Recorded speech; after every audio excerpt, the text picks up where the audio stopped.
Graça e paz, abençoados. Estamos aqui com um tema que se diz: o que é a graça de Deus? O tema é: o que é a graça de Deus? Abençoados do Pai Criador.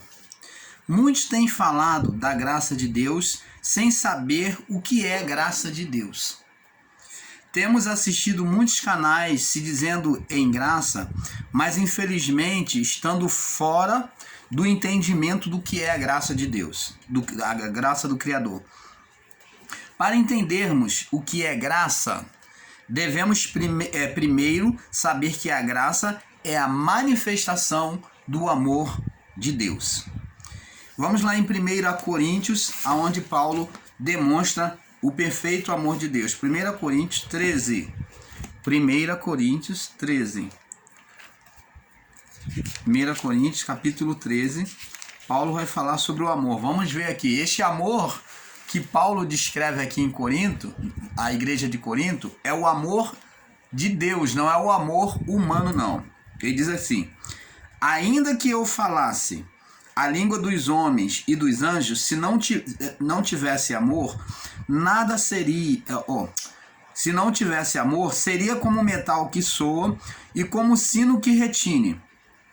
Ainda que eu tivesse o dom de profecia, de falar, pregar a palavra, e conhecesse todos os mistérios e todo o conhecimento, e ainda que eu tivesse toda a fé, de maneira que transportasse os montes, se não tivesse amor, nada seria. Então observa aqui que o que Paulo está dizendo, que não adiantava de nada a manifestação dos dons, dos poderes celestiais nesta vida, se não tivesse amor. Aí ele vai falar, verso 3, ainda que distribuísse toda a minha fortuna para sustento dos pobres, e ainda que entregasse o meu próprio corpo para ser queimado, se não tivesse amor, nada disso me aproveitaria.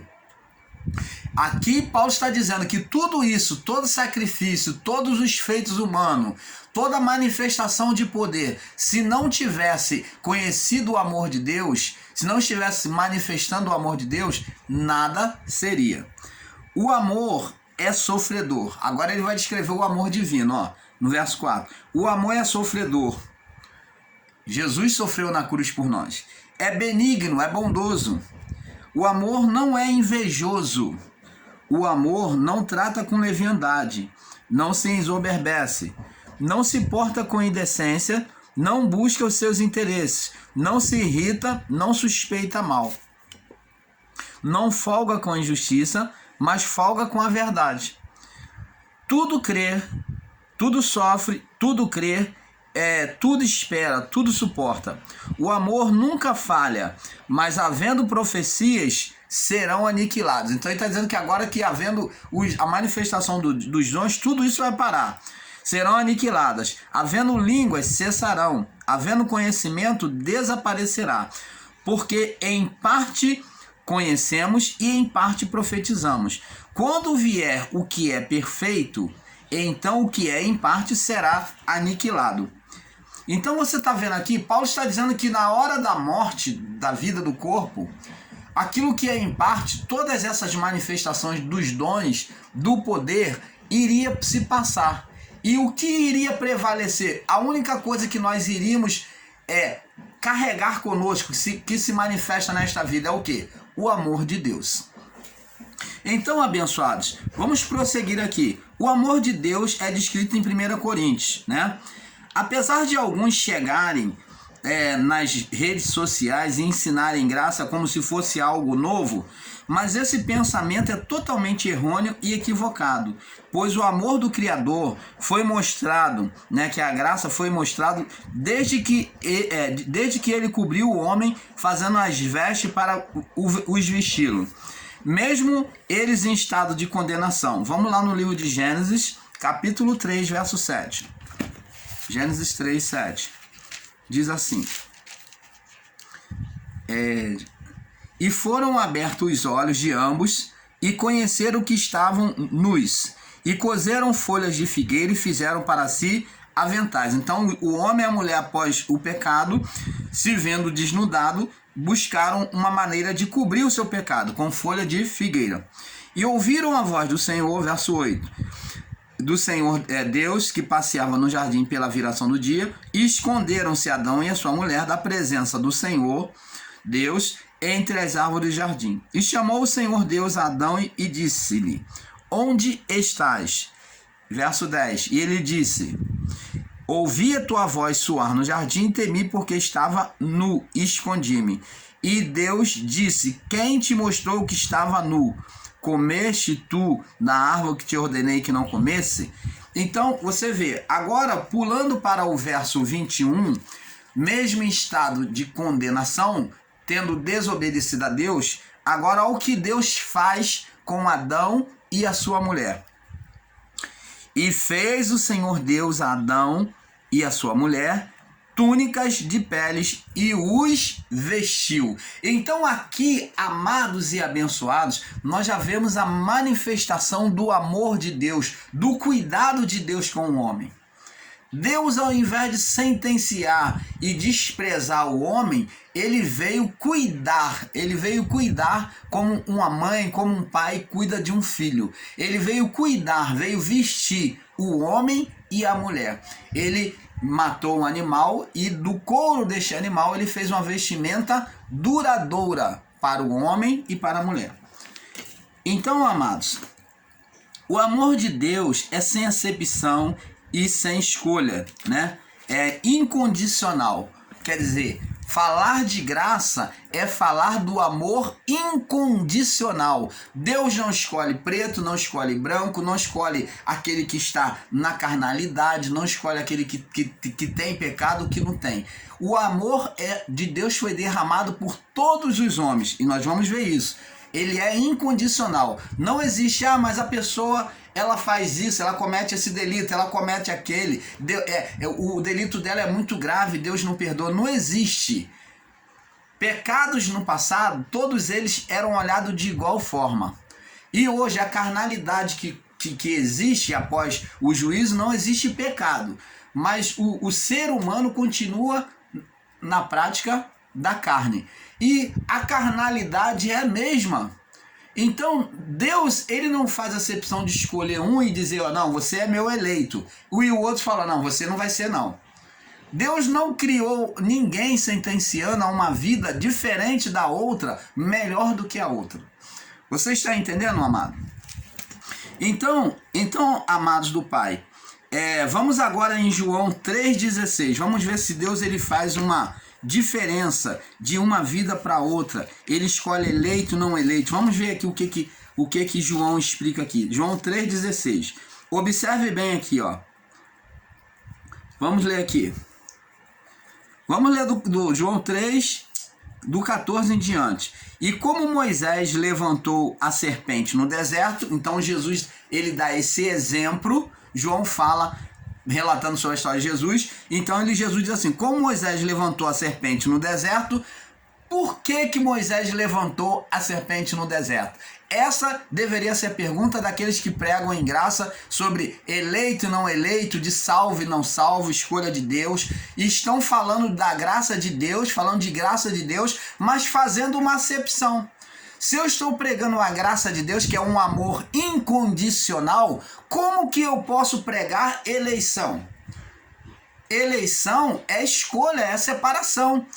E Deus nunca fez eleição. Vamos ver aqui, Jesus ele veio dar esse exemplo aqui, ele fez uma comparação. E como, comparação, ele vem dar uma comparação. E como é termo de comparação, Moisés levantou a serpente no deserto, então ele compara e diz: assim também importa que o Filho do Homem seja levantado. Por que Moisés levantou a serpente no deserto? Porque existia um grupo de pessoas que estavam em condenação, estavam morrendo da picada da serpente, porque fizeram rebelião a Deus. Agora vê a condição que Deus dá a Moisés. Ele condena diretamente, mesmo eles sendo injustos, se rebelando contra Deus. Deus condenou eles, teve prazer em ver ele morrer? Não, Deus trouxe um recurso, um meio de salvação, mesmo para aqueles que eram que foram rebeldes em se rebelar contra Deus e contra Moisés. Deus ainda assim trouxe um meio de salvação, que foi a serpente, a serpente de metal sobre o madeiro. E ali o povo olhava para ela e ficava curado. Então tinha a representação de Cristo tomando a condenação da humanidade. Agora Jesus ele usa essa comparação para fazer eles entender que Deus não escolheu, Deus não teve prazer em castigar e sentenciar ninguém. Vamos lá. Assim como Moisés levantou a serpente no deserto, assim importa que o filho do homem, agora ele se coloca como aquela serpente de bronze ou de metal. Ele se coloca como ela. Assim importa que o filho do homem seja levantado, para que todo aquele que nele crê não pereça, mas tenha a vida eterna. Então, aquele que acreditasse nele, se voltasse para a palavra dele, teria o quê? A vida eterna, não fosse mais morrer, sofrer a condenação do juízo. Você está entendendo, amado? Então, ensinar em graça, eleição, e dizer que está pregando graça de Deus, você ensinar eleição de eleito e não eleito, de salvo e não salvo, o que não é salvo vai sair da existência, vai deixar de existir, que existe os que são salvos, os que não são salvos, eles vão perecer, vão deixar de existir. Então, você vê que equívoco de entendimento. Nós, o canal Luz da Graça, não concordamos com isso. Nós saímos fora desse ensino equivocado, porque vai em contradição com a própria palavra, que aqui diz, para que todo aquele que nele crê não pereça, mas, era condicional. Você tá vendo? Mas tem a vida eterna. Agora vem o verso 16, mais forte ainda, que refuta esse ensino equivocado de muitos que estão em graça, dizendo sobre eleitos e não eleitos. Estão pregando aí a graça de Deus. Isso não é graça de Deus que está sendo ensinada. Diz aqui, porque Deus amou o mundo que mundo? Aquele mundo lá deles, de Adão até o juízo. Então aqui está mostrando a manifestação de Deus, o Deus encarnado, o Deus no seu santo lugar, e ele se encarnou em espírito para salvar. E diz aqui, porque Deus amou o mundo. Olha a dimensão do amor de Deus. Deus amou o mundo de tal, incomparável. O amor de Deus para com a sua criatura é incomparável, a ponto de se dar de si mesmo. De tal maneira que deu o seu filho, ou em outras palavras, ele se encarnou, sendo pai, ele se fez servo, se fez filho, né? Se fez servo nesta vida, se fez filho, né? Para que aquele que nele crer, quem acreditasse, se voltasse e desse ouvido para ele, não pereça, mas tenha vida eterna. Porque Deus enviou, o seu filho ao mundo para condenar o mundo? Não para que condenasse o mundo. Então ele não veio fazer acepção, ou ele veio condenar quem quer que fosse. O intuito de Deus era salvar. Agora a condenação veio sobre aqueles e viria sobre aqueles que desprezassem a palavra do Filho de Cristo. Você está entendendo, amado? Não para que condenasse o mundo, mas para que o mundo fosse salvo por ele. O mundo quem? Todo mundo. Como que existia um grupo eleitos e não eleitos? Amados e abençoados. A palavra, quando dizia acerca de eleitos, estava falando do povo israelita, que era os eleitos de Deus, para quê? Para chegar a Canaã. Eles já foram eleitos pela promessa de Abraão, de que eles herdariam a terra de Canaã.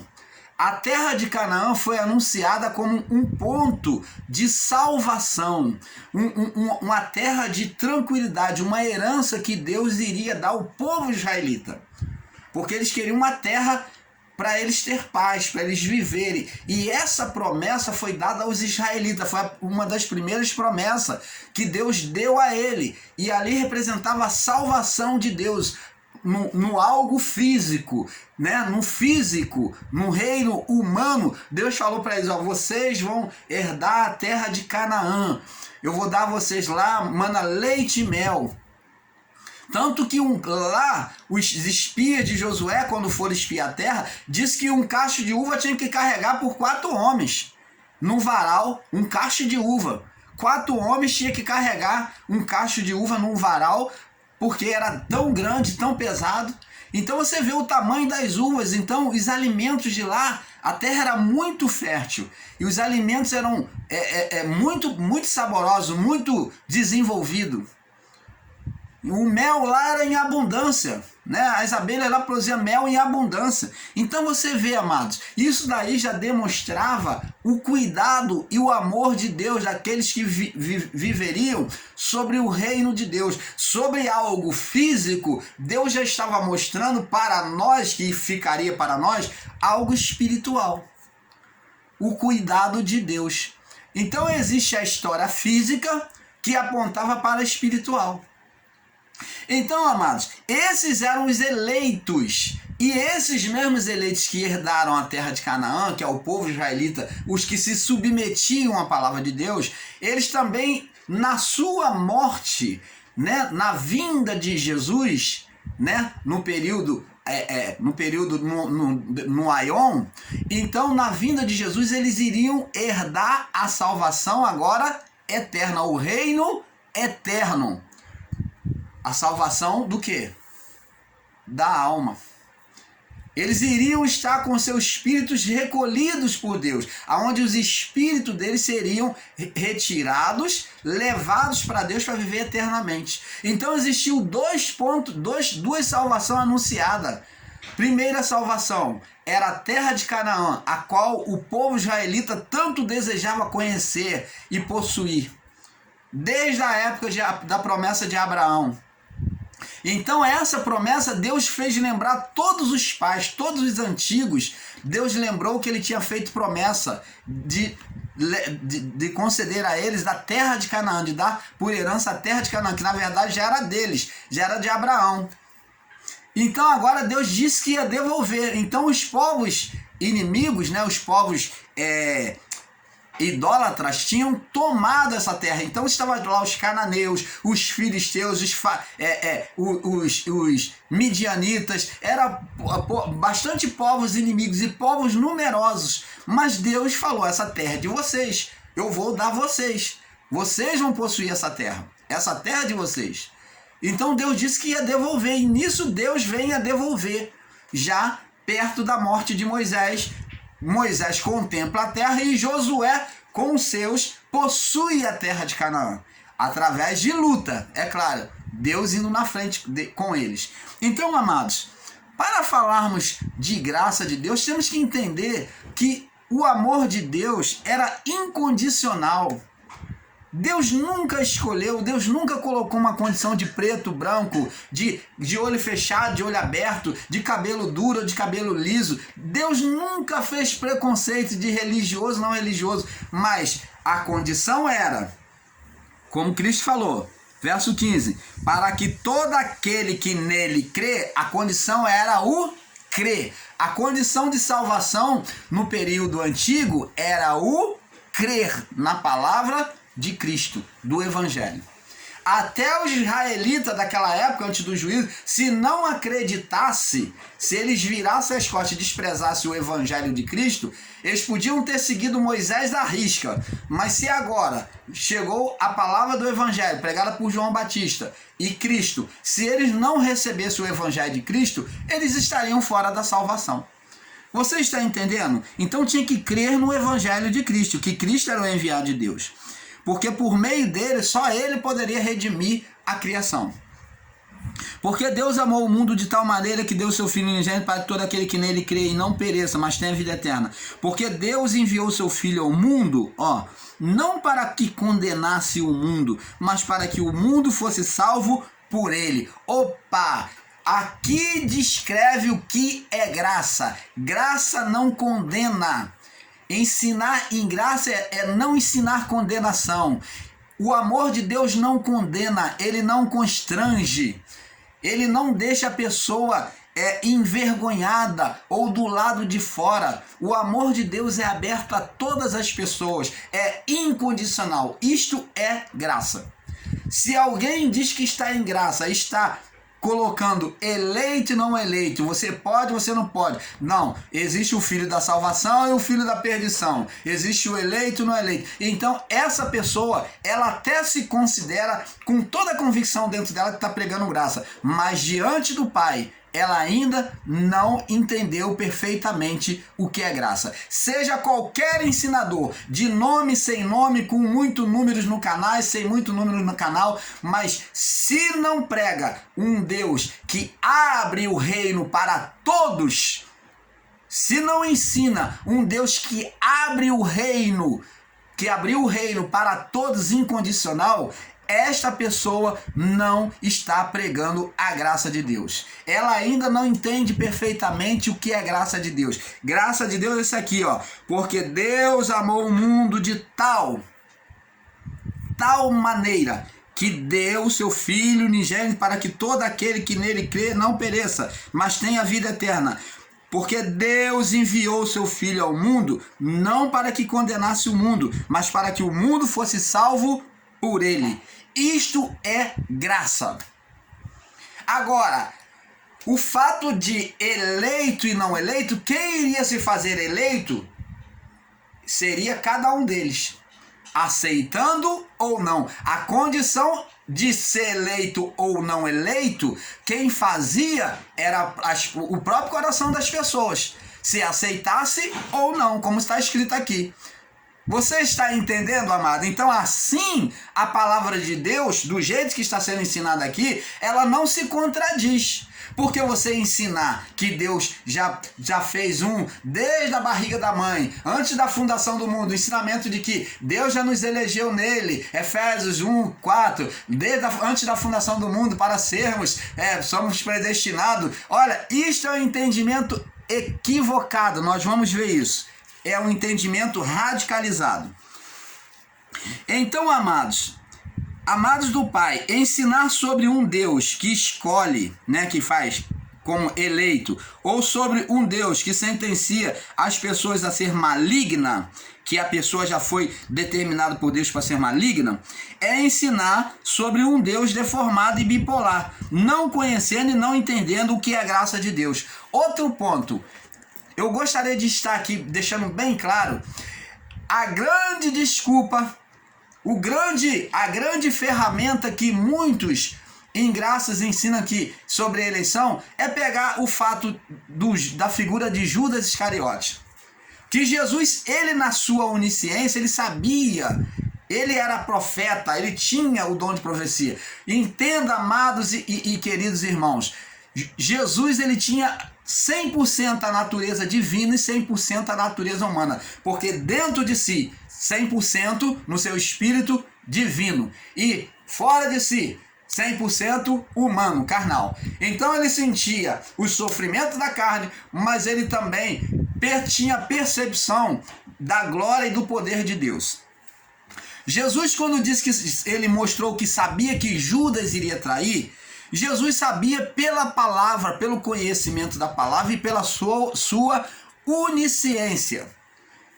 A sua onisciência vira e mexe estava sendo manifesta através dele. Porque ele vivia uma vida no Espírito, por meio da oração, da consagração a Deus. Então, preste atenção, para isso que ele orava, para isso que ele se consagrava, para fazer mortificar a natureza carnal e ser manifesta a espiritual. Então, preste atenção. Judas Iscariotes é uma ferramenta usada por muitos ingratos para desculpa, dizer, tá vendo? Judas, ele já foi elegido para ser o traidor. Preste atenção. Outro ensino errado, equivocado, é ensinar que Judas foi escolhido por Deus para ser traidor. Judas não foi escolhido por Deus. Nunca nas escrituras está escrito que Judas foi escolhido. Está escrito que haveria um traidor. Agora, o que aconteceu? Judas, na sua carnalidade, se escolheu, se incluiu no seu desejo carnal para ser o opositor a Cristo. Você está entendendo? Assim como o próprio Pedro, porque preste atenção, Pedro não foi louvado por Jesus? que Jesus disse até que ele iria dar a chave, e tu é Pedro, e sobre esta afirmação, tu és Pedro, e você, sobre esta afirmação, eu vou levantar, vou erigir a minha igreja. Aí daqui a pouco Pedro, quando Jesus fala, agora é chegada a hora do Filho do Homem se entregar, que não sei o quê. Então, Pedro reconheceu Jesus na sua glória, dizendo, tu é o Filho do Deus vivo. E Jesus falou, não foi carne nem sangue te revelou, e tu és Pedro. E sobre esta fé, eu edificarei a minha igreja. Daqui a pouco Jesus, quando fala da sua morte, Pedro falou, não, Senhor, eu não permitirei de jeito nenhum que o Senhor seja entregue à morte. Olha que contradição. Não levou-se no espaço de uma conversa, vamos dizer para nós hoje, não levou-se nem 10 minutos que se passou que ele havia afirmado quem era Jesus na sua real grandeza espiritual. Jesus falou, olha, você teve uma visão iluminada, espiritual, foi Deus que te revelou, não foi homem, não foi carne e sangue. Agora quando Jesus falou, vamos para a próxima cidade, porque agora me convém cumprir a vontade do meu Pai, aonde o Filho do Homem vai ser entregue, vai ser torturado até a morte. E Pedro, quando ouviu aquilo, falou, não, eu não permitirei de jeito nenhum que ninguém ponha a mão no Senhor. Não, eu dou a minha vida, mas ninguém vai botar a mão no Senhor. E Jesus falou, arreda-te de mim, Satanás. Opa, aquele que foi louvado agora tomou uma natureza carnal, sendo usado por quem? Pelo espírito de Satanás para fazer oposição ao propósito divino, que era morrer, entregar-se para tirar a condenação do mundo. Você está entendendo, amado? Aí eu pergunto a você, foi Judas Iscariote foi escolhido ou ele se incluiu como traidor? Ele se incluiu como traidor. Assim como Pedro, que confessou a Cristo, acabou de confessar, daqui a pouco estava fazendo oposição, a ponto de Jesus ver nele a atuação do próprio ser espiritual, do líder espiritual, do príncipe desse mundo, do mundo daquele século, que era Satanás. Jesus viu o próprio Satanás sendo manifesto pela boca de Pedro. Ele não falou nem diabo, ele não usou o diabo, a natureza da carne, mas ele usou o próprio Satanás, ele falou o ser espiritual. Você está entendendo, amado? Então, temos que entender que Judas nunca foi escolhido para ser o traidor. Ele se incluiu pela maldade da sua própria carne. Ele tinha prazer, em dinheiro. Ele duvidava de que realmente Jesus fosse quem ele dizia que era, o Filho de Deus. Então Judas, além dele ser corrupto, ele entregou Jesus porque ele queria provar para ver se Jesus realmente ia reagir contra o governo romano. Então ele tinha duas coisas. Ele era ladrão, roubava a bolsa, das ofertas, e ele entregou Jesus com o propósito de falar, vamos ver se ele realmente é filho de Deus, se ele vai combater contra o exército romano, vai tomar a mão da espada. Quando ele viu que Jesus se entregou, não reagiu, ele se sentiu o quê? Frustrado. Ele se sentiu frustrado e ele tomou a atitude de quê? De se enforcar. Ele se suicidou. Por quê? Porque ele esperava de Jesus uma reação de combater contra os inimigos. Judas, como Pedro, tinha um pensamento zelote, de uma doutrina zelote, que era a doutrina que foi dita lá. Eles interpretaram os judeus no sentido literal sobre o Messias, a vinda do Messias, que ele ia reger, o reino dele seria regido com espada de ferro.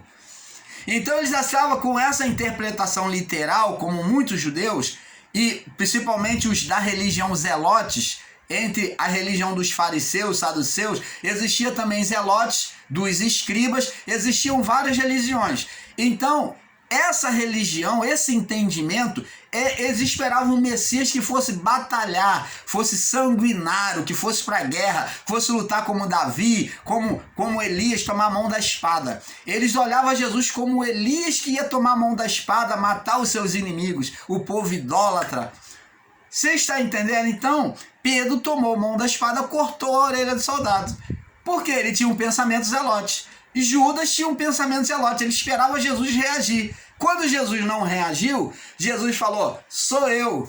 Você vê que os soldados caíram até prostrado por 2, 3 vezes, prostrado lá em terra lá, quando Jesus veio se entregar dizendo, confessando a verdade, sou eu, pode me levar. E eles caíram de joelhos. Então Judas, ele não suportou isso e viu que ele fez uma grande burrada, uma grande, me perdoa a expressão, cagada, de ter entregado uma vida inocente. Ele pensou que Jesus era um homem brigão, um homem de guerra. Então, amados, temos que ter esse perfeito entendimento. Então, amados do Pai, ensinar sobre um Deus que escolhe, né, sobre eleitos, ou sobre um Deus que sentencia as pessoas para ser maligna, é ensinar sobre um Deus deformado e bipolar, não conhecendo e não entendendo o que é a graça de Deus.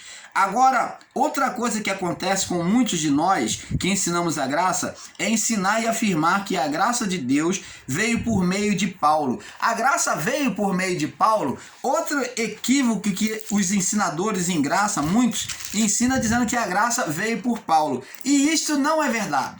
Paulo nunca trouxe a graça de Deus. Vamos ver aqui, João capítulo 1, vamos ver se ela veio por meio de Paulo. Verso 17. Porque a lei foi dada por quem? Foi entregue por quem? Por Moisés. A graça e a verdade, o ensino da verdade veio por quem? Vieram por Jesus Cristo. Opa, você ensinador em graça, que ensina que a graça veio por Paulo, como o irmão Paulo lá no início do vídeo, né? Dos seus vídeos, com a visão equivocada, seguindo o ensinamento de alguns, então o irmão Paulo concordou e ensinou errado. Mas nós estamos aqui para dar a mão à palmatória e ver sobre a palavra que nunca veio por meio de Paulo a graça. O que veio por meio de Paulo foi a revelação da graça. Opa! É o entendimento daqueles ensinos da palavra da graça e da verdade, né? O ensino daquele amor manifesto sobre a palavra ensinada. Então a revelação disso, do amor sobre a palavra ensinada de Cristo, é que essa revelação é que Cristo ensinou e trouxe a Paulo, fez Paulo no seu entendimento, na sua quando Paulo foi arrebatado nos sentidos, então ali Cristo pôde ensinar por meio do Espírito a Paulo as palavras que para muitos não era possível de entendimento. Você está entendendo, amado? Então a revelação da graça é que veio por meio de Paulo, e não a graça. A graça e a verdade vieram por Cristo Jesus. E isto não aqui, ó. Agora, outra coisa que acontece com muitos de nós que ensinamos a graça é ensinar e afirmar que a graça de Deus veio por meio de Paulo. João 1,17. E isto nunca, não é e nunca foi verdade. Pois por Paulo foi trazido a revelação da graça, isto é, Jesus trouxe a manifestação da graça e por Paulo ele nos fez enxergar, entender esta graça. O amor de Deus manifesto e revelado aos homens. Você está entendendo, amado? Então, temos que ter este perfeito entendimento, porque nós do canal Luz da Graça buscamos melhorar o nosso entendimento com o Pai acerca da palavra, porque não podemos estar apoiados em palavras de homem e temos que cada vez mais nos aprofundarmos dentro da verdade. Nosso propósito aqui não é demandar contra os outros canais em graça e nem se sentir superior no conhecimento, mas sim buscar trazer para essas pessoas, esses ensinadores e até você que está chegando em graça, o entendimento perfeito, para que possamos estar cada vez mais solidificados na verdadeira graça, que é o amor de Deus. Porque se nós, quanto mais melhorarmos o nosso entendimento, mais estaremos fortificados contra os ensinos errados do sistema religioso. O propósito do irmão Paulo não é demandar, mas é ser amigo, é trazer a profundidade, trazer o entendimento a todos que estão em graça. Principalmente os que estão ensinando para que eles se aperfeiçoem mais, assim como o irmão Paulo busca se aperfeiçoar, e possamos estar fortes no entendimento da graça. Então, amados, desejo o melhor do Pai a cada um de vocês. O meu amor em graça, o meu carinho a cada ensinador em graça. Tenho respeito por cada um de vocês. Agora, o que está fora do entendimento, que nós vemos o canal no nosso entendimento, que está fora da palavra, está equivocado, nós vamos estar aqui buscando ensinar, buscando fazer a nossa retratação de entendimento. Mas o amor do irmão Paulo é para com todos os que estão em graça, porque a graça é a maravilha do Pai, ela que vem nos libertar. E quem seria eu para estar demandando contra os meus irmãos que até me ajudaram quando eu também estive no sistema? Porque foi por meio deles que eu estou aqui com esse entendimento, com um entendimento mais claro acerca da palavra. Que maravilha, né? Então, e eu gostaria que esse entendimento alcançasse a outros. Então vamos nos unir, vamos buscar a pureza da palavra, vamos escavar mais a palavra. Como disse o sábio Salomão, busca a sabedoria como se busca um tesouro, como uma pedra preciosa, porque ela será coroa para a tua cabeça. Então, vamos buscar a sabedoria, o entendimento da palavra de Deus, vamos empregar os nossos esforços, fazer como Jesus disse, que é como um negociante, né? Que ele negocia terras e ele acha uma pérola de grande valor naquelas terras e ele vende tudo que tem para poder adquirir aquela terra. Por quê? Porque ali ele achou pedras preciosas, ele achou uma pedra de grande valor, então ele valorizou aquela pedra. Então, vamos nos desprender, vamos dar mais de nós, o melhor de cada um de nós, para podermos tornar a graça cada vez mais pura e perfeita no entendimento. Paz seja com a todos vocês, tá? Desejo o melhor de Deus, o meu abraço a cada irmão em graça, você que está entrando em graça, seja feliz, e eu tenho certeza que você vai ser feliz em graça. Temos alguns acertos a fazer, até no canal Luz da Graça, nós temos vários erros. O irmão Paulo erra por demais, mas nós vamos nos tornando perfeitos no entendimento, vamos chegando lá, porque como dizemos, um pouco aqui, um pouco ali. Paz seja dada a todos vocês. Paz.